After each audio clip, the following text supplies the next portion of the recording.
All of you. आज हम फिर से हाजिर हुए हैं बीए तृतीय वर्ष की ऑनलाइन क्लास को लेकर। आज हम आधुनिक भारत का इतिहास के अंतर्गत आज का जो हमारा टॉपिक रहेगा वो है 1857 की क्रांति, जिसे कि इतिहास में गदर क्रांति के नाम से भी जाना जाता है। इससे पिछले वीडियो में हमने जो टॉपिक किया था वो था रेगुलेटिंग एक्ट, जो कि 1772-73 ईस्वी में पारित हुआ था। इस एक्ट के प्रारंभ होने के कारण, इसके प्रमुख प्रावधान और इसके क्या दोष थे और इसमें क्या कमियां थी, इसके बारे में हमने कल के वीडियो में जानकारी प्राप्त की थी।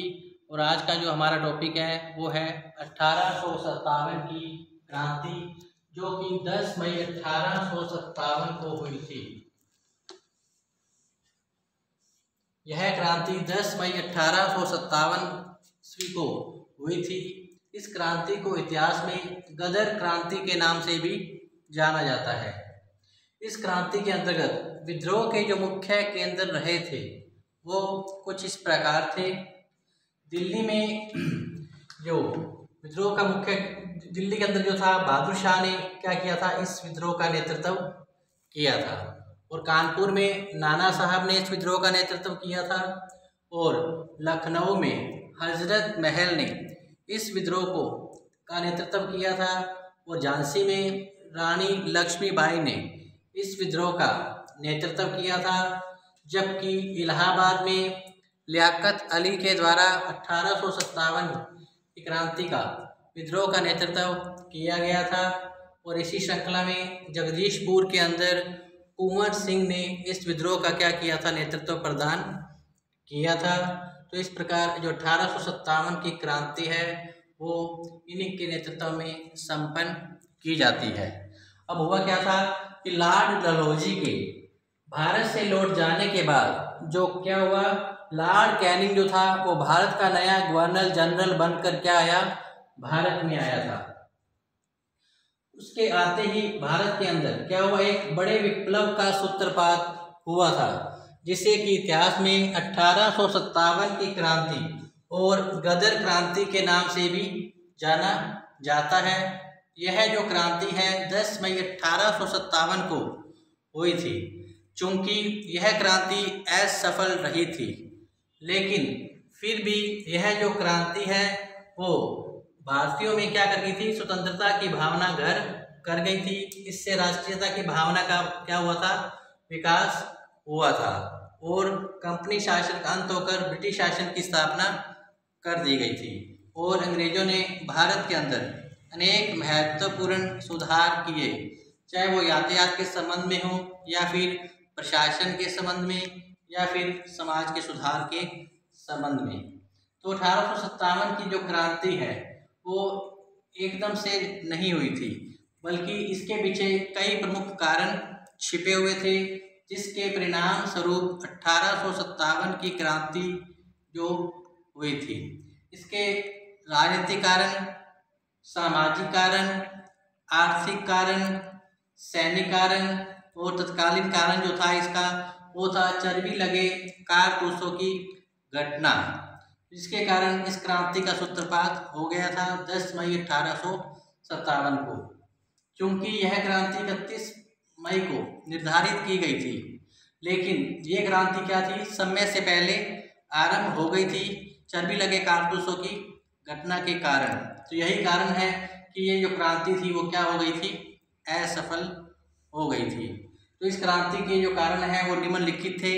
सबसे पहले अपने करते हैं इसके प्रमुख राजनीतिक कारण क्या रहे थे। तो सबसे पहला इसका जो कारण था वो था लॉर्ड डलहौजी की साम्राज्यवादी नीति। लॉर्ड डलहौजी की साम्राज्यवादी नीति इस क्रांति का क्या माना गया है, प्रमुख कारण माना गया है। अब क्या था कि लॉर्ड डलहौजी की साम्राज्यवादी नीति से भारतीयों में तीव्र आक्रोश फैल चुका था, क्योंकि लॉर्ड डलहौजी ने गोद निषेध नीति के आधार पर क्या किया था, लॉर्ड डलहौजी ने क्या किया, गोद निषेध नीति के आधार पर उसने सातारा, नागपुर, झांसी, जयपुर, संबलपुर, उदयपुर सभी देशी राज्यों को क्या कर लिया इसने, अंग्रेजी साम्राज्य में मिला लिया था, जिससे भारतीय नरेशों में फैल गया तीव्र आक्रोश और वे अंग्रेजों के बन गए प्रबल विरोधी। इसके अलावा डलहौजी ने अनेक राजाओं एवं नवाबों की जो पेंशन थी वो भी क्या कर दी थी, बंद, और उनके पद छीन लिए गए थे। इसके अलावा कुशासन का आरोप लगाकर क्या कर लिया था, अवध पर भी ब्रिटिश शासन ने के अंतर्गत अधिकार कर लिया गया था, जिससे अवध की जनता भी क्या हो गई थी, ब्रिटिश शासन से नाराज थी। इस प्रकार डलहौजी की साम्राज्यवादी नीति से जन साधारण में तीव्र आक्रोश फैला हुआ था।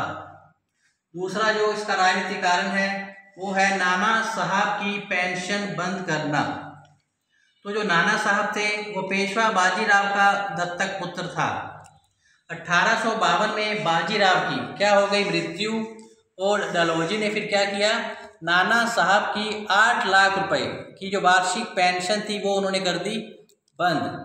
इसके अलावा उसकी बिठूर की जो जागीर थी वो भी नाना साहब से छीन ली थी।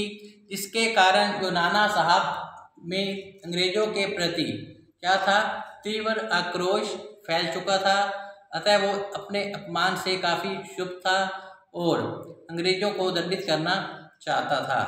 तीसरा जो कारण है वो है मुगल सम्राट के प्रति अपमानजनक व्यवहार करना। तीसरा राजनीतिक कारण था मुगल सम्राट के प्रति अपमानजनक व्यवहार करना अंग्रेजों के द्वारा। तो अंग्रेजों द्वारा मुगल सम्राट के प्रति भी क्या किया गया, अपमानजनक व्यवहार किया गया था। अंग्रेजों ने क्या किया था, मुगल सम्राट बहादुर शाह को क्या किया, नजराने और भेंट देना बंद कर दिया था, जिससे एक तरह से क्या था, ये मुगल सम्राट का अपमान ही था। इसके अलावा उन्होंने क्या की कि भारत के गवर्नर जनरल लॉर्ड कैनिंग ने मुगल सम्राट को चेतावनी दी कि उसके बाद जो बादशाह की उपाधि है वो क्या कर दी जाएगी, समाप्त कर दी जाएगी, और उसे उसके जो उत्तराधिकारी हैं उसको लाल किला खाली करके कुतुब मीनार के निकट रहना पड़ेगा। और इसके अलावा मुगल सम्राट की पेंशन भी जो थी 1 लाख रुपए के स्थान पर उन्होंने कर दी थी 15,000 रुपये मासिक कर दी गई थी। तो ये एक तरह से मुगल सम्राट के प्रति घोर अपमान था, जिसके कारण क्या हुआ कि मुस्लिम जो जनता थी उनमें ब्रिटिश साम्राज्य के प्रति क्या फैल गई, घृणा फैल गई और वो नफरत करने लगे थे उनसे। नेक्स्ट है जमींदारों में असंतोष व्यापक होना। जमींदारों में असंतोष व्यापक होना, तो अब क्या था कि अंग्रेजों की नीति के परिणाम स्वरूप जमींदारों में भी क्या था, तीव्र आक्रोश फैल गया था, क्योंकि अंग्रेजों ने क्या किया, अनेक जमींदारों की जो जमीनें थी वो क्या कर ली थी, जब्त कर ली थी, और इससे उनमें क्या फैला, आक्रोश। मुंबई के प्रांत के इमाम कमीशन ने क्या किया था, लगभग 20,000 जागीरें जब्त कर ली। इस प्रकार अवध में भी क्या किया गया, अनेक जमींदारों से जो जमीनें हैं वो छीन ली गई, जिसके कारण जमींदार जो वर्ग था वो भी अब अंग्रेजों से क्या हो गया था, नाराज हो गया था। तो इस प्रकार अंग्रेजों ने अपनी नीति के चलते क्या किया, जन साधारण में आक्रोश उत्पन्न किया और सभी वर्गों को उन्होंने क्या कर लिया, अंग्रेजों ने नाराज कर दिया था। चाहे वो मुगल सम्राट हो, चाहे वो नाना साहब हो, चाहे वो भारतीय नरेश हो, जिनकी उनके राज्यों पर उन्होंने क्या कर लिया था, कब्जा कर लिया था गोद निषेध नीति के आधार पर। इसके अलावा इन्होंने जमींदारों की जमीनें भी कर ली जब्त। इस प्रकार एक एक करके जो सभी वर्ग थे वो अंग्रेजों की नीतियों से क्या थे, काफ़ी नाराज थे, अतः क्रांति का होना आवश्यक हो गया था। नेक्स्ट है दूषित शासन व्यवस्था का पाया जाना। इस प्रकार प्रशासन में केवल क्या था, अंग्रेजों का ही बोलबाला रहा था। अंग्रेजों को भारतीयों की योग्यता पर बिल्कुल ही विश्वास नहीं था। जो अंग्रेज थे वो भारतीयों को निम्न और सहायक क्लर्कों के पदों पर ही नियुक्ति प्रदान करते थे, अर्थात योग्यता के आधार पर जो प्रशासन के पद हैं वो सौंपे नहीं जाते थे, क्योंकि उच्च और महत्वपूर्ण पदों पर केवल अंग्रेज जाति के लोग ही नियुक्त हो पाते थे। अतः अंग्रेजों की इस पक्षपातपूर्ण नीति के कारण भारतीयों में तीव्र आक्रोश फैल गया था। अतः 1857 की क्रांति की जो पृष्ठभूमि है वो अब तैयार होने लग गई थी। नेक्स्ट है अपना हेडिंग, वो है भविष्यवाणी। तो एक ज्योतिषी ने क्या किया था, उन्हीं दिनों भविष्यवाणी की थी। क्या की थी कि अंग्रेजों का भारत पर केवल 100 वर्षों तक की क्या रहेगा, शासन रहेगा। तो इस दृष्टि से अगर भारतीय देखते हैं तो प्लासी का युद्ध जो कि 1757 ईस्वी को लड़ा गया था, तो भविष्यवाणी के अनुसार प्लासी के युद्ध को पूरे 100 वर्ष हो चुके थे।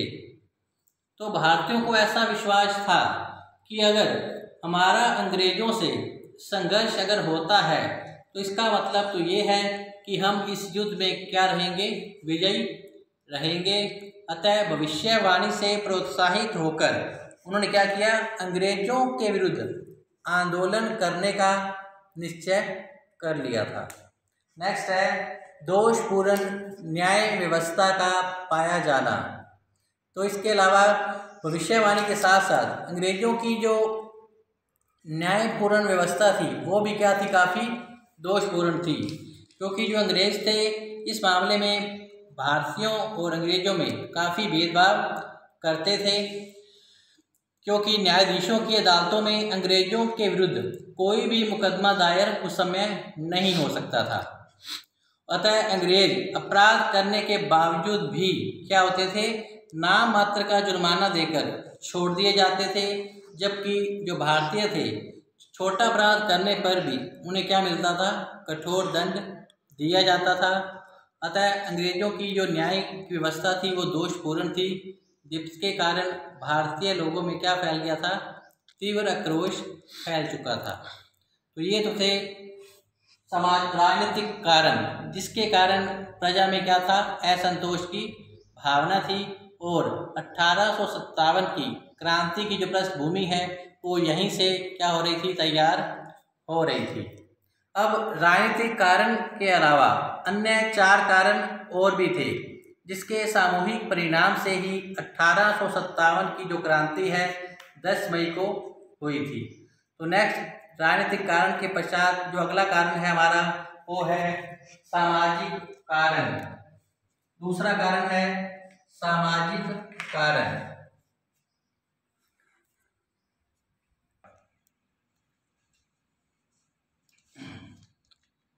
अब हम चलते हैं 1857 की सामाजिक कारण पर। 1857 की क्रांति का सामाजिक कारण में जो फर्स्ट है वो है भारतीयों के साथ अपमानजनक व्यवहार किया जाना अंग्रेजों के द्वारा।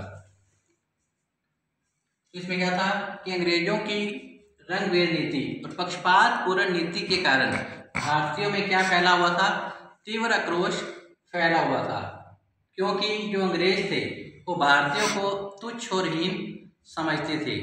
उस समय प्रथम श्रेणी के रेल के डिब्बों में जो भारतीय लोग थे वो यात्रा भी नहीं कर सकते थे। इसके अलावा होटलों और क्लबों पर साफ लिखा होता था कि कुत्तों और भारतीयों के लिए प्रवेश वर्जित है।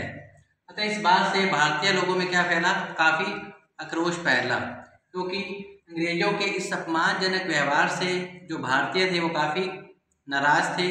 अतः इन्होंने क्या किया, अंग्रेजों के प्रति विद्रोह करने का निश्चय कर लिया था। इस प्रकार भारतीयों के साथ अपमानजनक व्यवहार किया जाना भी 1857 की क्रांति का एक मुख्य कारण रहा था। नेक्स्ट है भारतीय संस्कृति का उपहास। किसके द्वारा किया जाना, अंग्रेजों के द्वारा। जो अंग्रेज थे वो भारतीयों को जैसा कि तुच्छ और हीन मानते थे, अतः ये जो अंग्रेज थे भारतीय संस्कृति का उपहास उड़ाते थे। अर्थात जो अंग्रेज थे राम रहीम अल्लाह को गालियां देते थे, जिसके कारण भारतीय लोगों में क्या फैल गया, तीव्र आक्रोश फैल गया था, क्योंकि जो अंग्रेज थे अब भारतीय संस्कृति का उपहास करने से पीछे नहीं हटते थे। और जो अंग्रेज है मोहम्मद और राम को सरेआम गालियाँ देते थे। इसके अलावा अंग्रेज मूर्ति पूजा का उपहास उड़ाते थे और भारतीय रीति रिवाजों को भी अंग्रेजों ने क्या बताया, निकृष्ट निम्न स्तर का बताया, जिससे भारतीय लोगों में फैल गया था तीव्र आक्रोश। अतः वो अंग्रेजों के प्रति विद्रोह करने के लिए क्या हो गए थे, तैयार हो गए थे। नेक्स्ट है सामाजिक कारण में तीसरा नंबर पे सामाजिक प्रथाओं पर प्रतिबंध लगाया जाना अंग्रेजों के द्वारा। इसके अलावा जो अंग्रेज थे वो उन्होंने क्या किया, समाज उसमें जो भारतीय समाज की जो परंपराएं प्रथाएं थी उन पर इन्होंने क्या लगा दिया, प्रतिबंध लगा दिया था। जैसे कि अंग्रेजों ने सती प्रथा, शिशु हत्या, बाल विवाह आदि को कर दिया बंद और इसके लिए उन्होंने ठोस कदम उठाए थे। और इसके अलावा अंग्रेजों ने क्या किया था, विधवा विवाह को मान्यता प्रदान की थी। तो इस प्रकार उस समय के जो कट्टरपंथी जो हिंदू थे उन्होंने क्या किया, इस बातों का कड़ा विरोध किया। क्यों किया, क्योंकि हिंदू लोग ऐसा मानते थे कि अंग्रेज इन समाज सुधार के माध्यम से उन्हें क्या कर रहे हैं, ईसाई बनाने का क्या कर रहे हैं, प्रयास कर रहे हैं।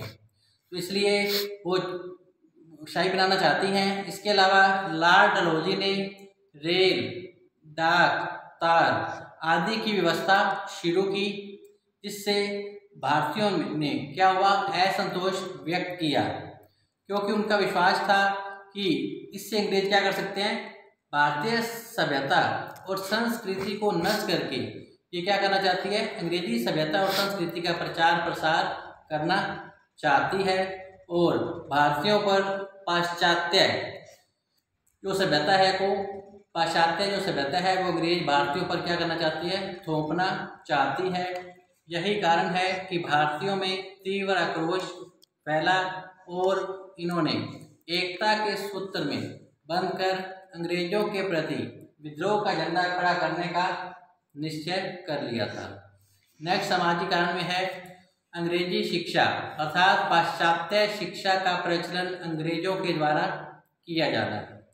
तो अंग्रेजों ने क्या किया, अंग्रेजी शिक्षा का प्रचार प्रसार करना क्या कर दिया, शुरू कर दिया।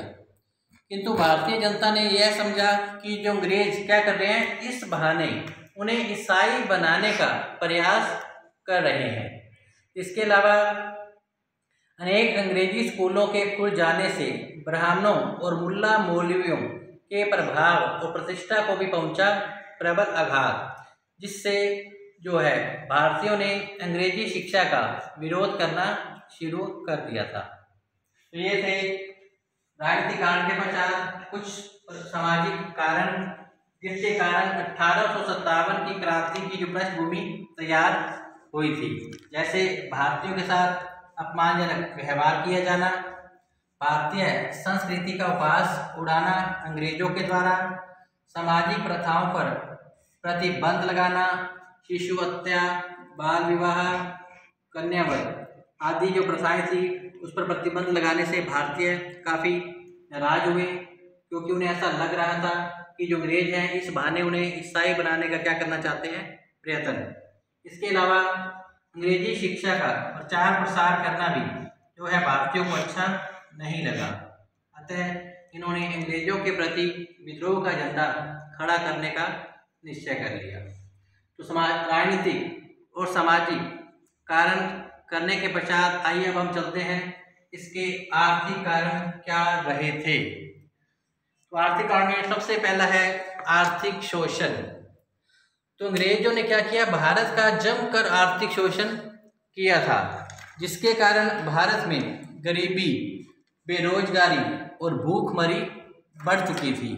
तो भारतीयों को विश्वास था कि जब तक अंग्रेज भारत में रहेंगे तब तक गरीबी, बेरोजगारी और भूखमरी समाप्त नहीं हो सकती, क्योंकि अंग्रेजों ने प्लासी के युद्ध में विजय प्राप्त करने के पश्चात उनकी जो बंगाल में लूट क्या हुई थी, आरंभ हो गई थी। और अपनी स्वार्थपूर्ण नीति के कारण ही अंग्रेजों ने क्या किया, भारत के लघु और कुटीर उद्योग धंधे क्या कर दिए, नष्ट कर दिए। जिससे भारत में बेरोजगारी काफ़ी बढ़ गई थी। इसके अलावा अंग्रेज़ों ने जो भारत का धन है वो उन्होंने कहाँ पहुँचाया? इंग्लैंड में। धन निष्कासन किया उन्होंने इंग्लैंड में। और फिर क्या किया अंग्रेज़ों ने? भारतीय व्यापार, कृषि, उद्योग धंधे आदि को अपने ले लिया उन्होंने, अंग्रेज़ों ने अपने नियंत्रण में, जिसके कारण जो भारत में गरीबी, बेरोजगारी और भूखमरी क्या होती गई? बढ़ती चली गई, जिसके कारण भारतीय लोगों में तीव्र आक्रोश फैल चुका था। अतः उन्होंने मिलकर अंग्रेज़ों का सामना करने का निश्चय कर लिया था। तो आर्थिक शोषण की नीति भी उत्तरदायी थी 1857 की क्रांति के लिए। नेक्स्ट है दोषपूर्ण लगान व्यवस्था। आर्थिक शोषण के बाद है दोषपूर्ण लगान व्यवस्था। तो अंग्रेजों की जो लगान व्यवस्था थी वो भी क्या थी? काफ़ी दोषपूर्ण थी। तो अंग्रेजों ने क्या किया था? उन्होंने स्थायी बंदोबस्त, रैयतवारी और महलवारी संबंधी व्यवस्थाएं शुरू की थी अंग्रेजों ने।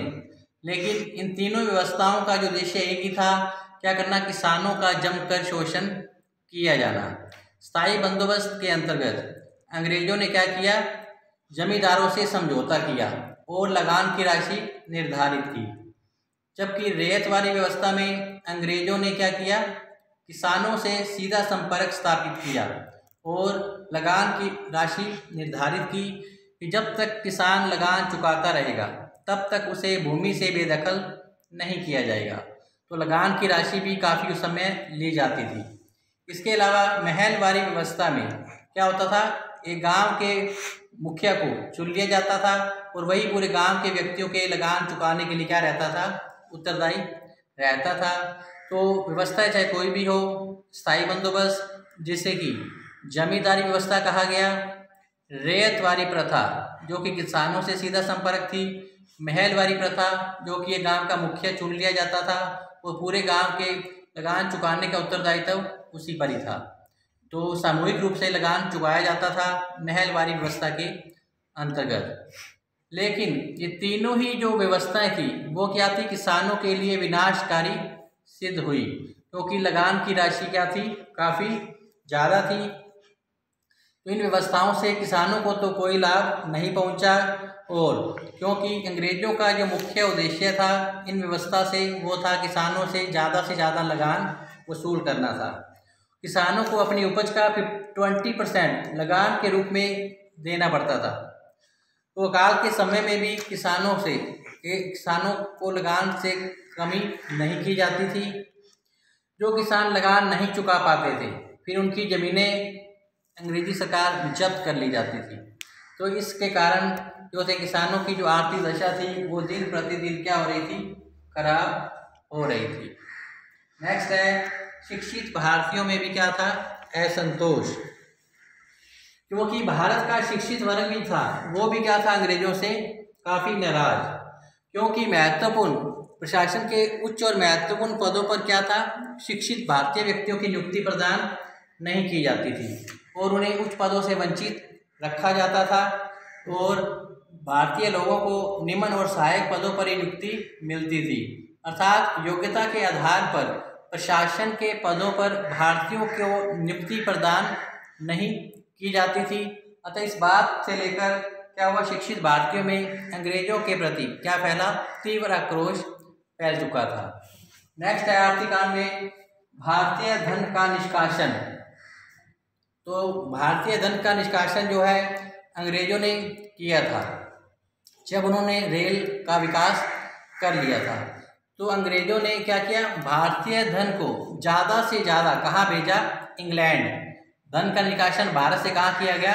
इंग्लैंड की ओर किया गया था, क्योंकि अंग्रेजों ने अपने आर्थिक हितों की पूर्ति के लिए जो भारत का धन था वो कहाँ पहुँचाया?